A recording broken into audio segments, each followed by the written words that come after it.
नमस्कार, मी वर्षा तुम्हा सर्वांचं मनापासून स्वागत करते। आज मी तुम्हाला थंडी स्पेशल रेसिपी बनवून दाखवणार आहे। अगदी झटपट शिवाय पौष्टिक आहे। तर आज मी म्हणजे कापण्या बनवणार आहे। तुमच्याकडे या पदार्थाला काय म्हणतात मला नक्की सांगा। तर बाजरीचं पीठ घेत आहे मी इथे, साधारण 2 वाटी एवढं बाजरीचं पीठ घ्यायचं। तुम्हाला किती प्रमाणात बनवायचे आहे त्यानुसार पीठ घ्यायचं आहे।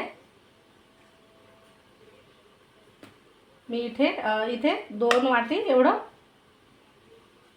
पीठ घेतलं आहे। त्यामध्येच आपण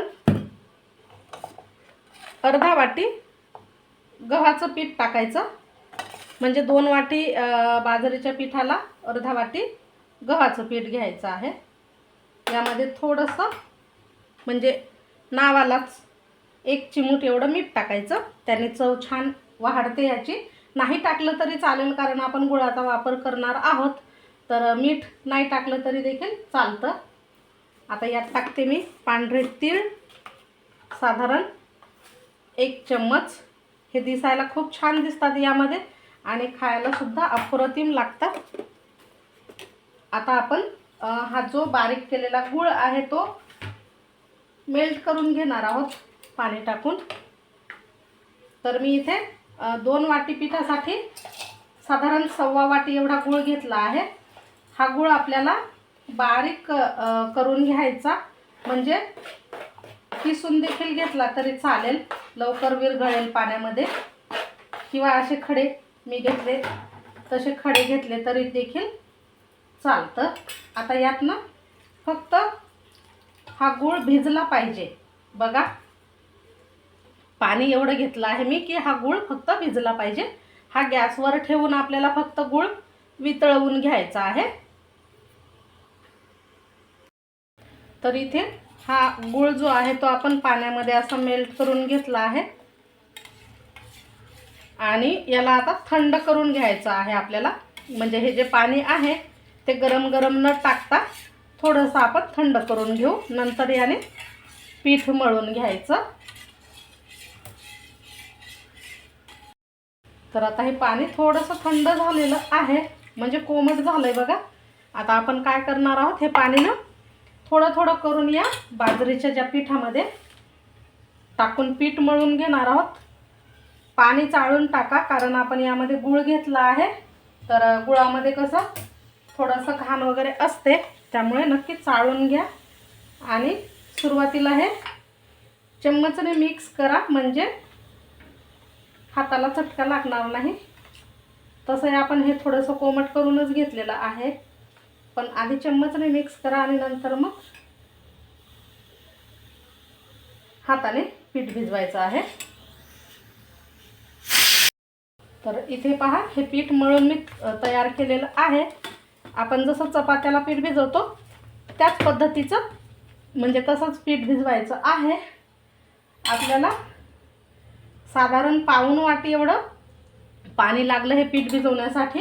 आता हे पातेलं साईडला ठेवते आणि लगेचच आता आपण याच्या कापण्या बनवायला घेणार आहोत। हाताला थोडासा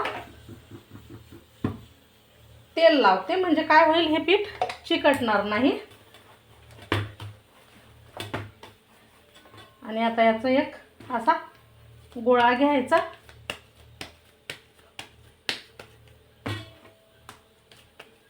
असे उंडे तयार करायचे आहेत आणि पोळपाट घेऊन आपण हे लाटून घेऊ। तर आता आपण या पिठाचा जो गोळा आहे तो घ्यायचा आणि याची पोळी लाटतो तशी पोळी लाटायची।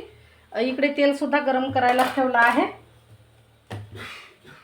याला जर वाटतं आपल्याला की पोळपाटाला चिकटत आहे तर थोडंसं तेलाचा हात लावा। नाही लावला तरी तुम्ही इथे पाहू शकता, मी सहज अशी ही पोळी लाटत आहे। अशाच पद्धतीने आपल्याला ही खूप पातळ नाही किंवा खूप जाड सुद्धा पोळी लाटायची नाहीये।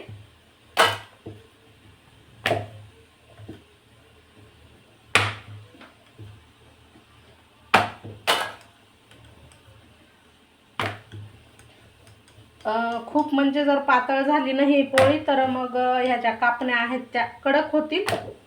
त्यामुळे काय करायचं, थोडीशी जाडसर अशी ठेवायची आहे, म्हणजे छान अशा खुसखुशीत होतात आणि खूप दिवस खुसखुशीत राहतात, नरम पडत नाहीत किंवा कडक होणार नाहीत. तर हे लक्षात ठेवायचं आहे. आता पहा, इथे आपण ही पूर्ण अशी पोळी लाटून घेतली की याला अशा पद्धतीने कट करून घ्यायचं आहे.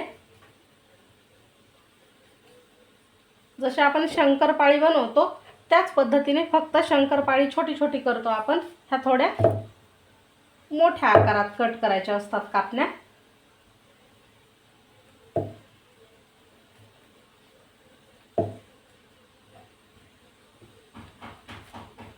तर अशा पद्धतीने ह्या बनवून घेतल्या की ताटामध्ये काढून घेऊ, म्हणजे मग तेल गरम झालं की आपण पटापट तळायला सुरुवात करू.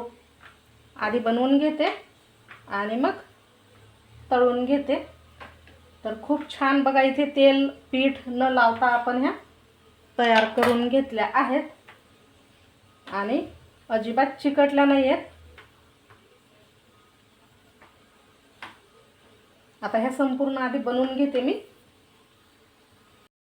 तर इथे पहा, संपूर्ण कापण्या ह्या बनवून घेतल्या आहेत. तर तुम्हाला एक अशी दाखवते बघा, खूप जाड नाही किंवा पातळ सुद्धा नाही. तेलही छान गरम झालंय.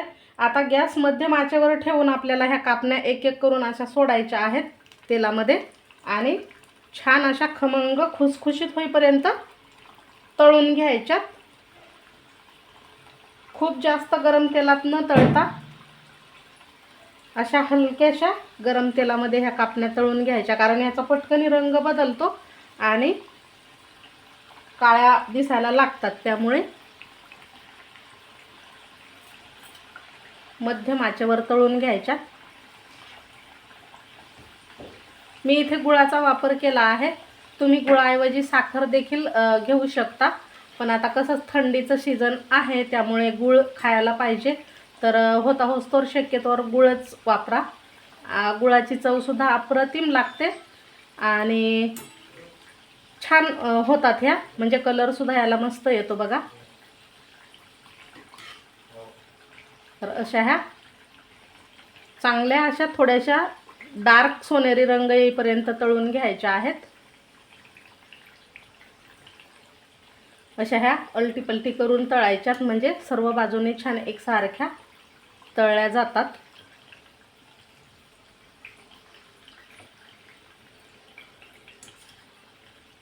ज्या तळून झाल्यात त्या मी काढून घेते, म्हणजे त्या जास्त तळायला नको. तर इथे पहा तुम्ही किती छान असा रंग आलेला आहे आणि ह्या अगदी खुसखुशीत अशा झाल्या आहेत.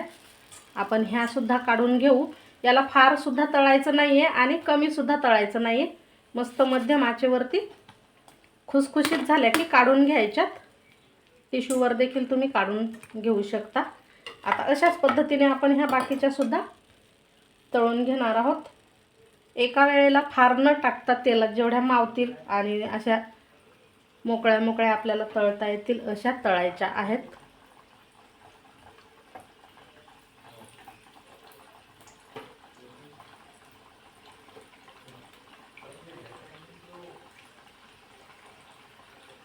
आता हे संपूर्ण मी तळून घेते. तर आता ह्या संपूर्ण आपण ह्या ज्या कापण्या बनवल्या होत्या त्या तळून घेतल्या आहेत. मस्त अशा झाल्या आहेत बघा. अगदी कलर सुद्धा अप्रतिम येतो ह्या कापण्याला आणि खायला तर काय सांगू, भन्नाट लागतात. एक तोडून दाखवते तुम्हाला. मस्त अशा खुसखुशीत झाल्या आहेत. चहासोबत खाऊ शकता, मधल्या वेळेतही खाऊ शकता. नक्कीच करून बघा कशा झाल्या, कमेंट करून सांगा. व्हिडिओ आवडल्यास लाईक शेअर करा. आपल्या चॅनलवर नवीन असाल तर सबस्क्राईब करायला देखील विसरू नका. आणि हो, ज्यांनी आपल्या चॅनलला आधीच सबस्क्राईब केलेलं आहे त्यांचे अगदी मनापासून धन्यवाद. तर भेटू पुन्हा नवीन व्हिडिओमध्ये छानशा रेसिपीसह.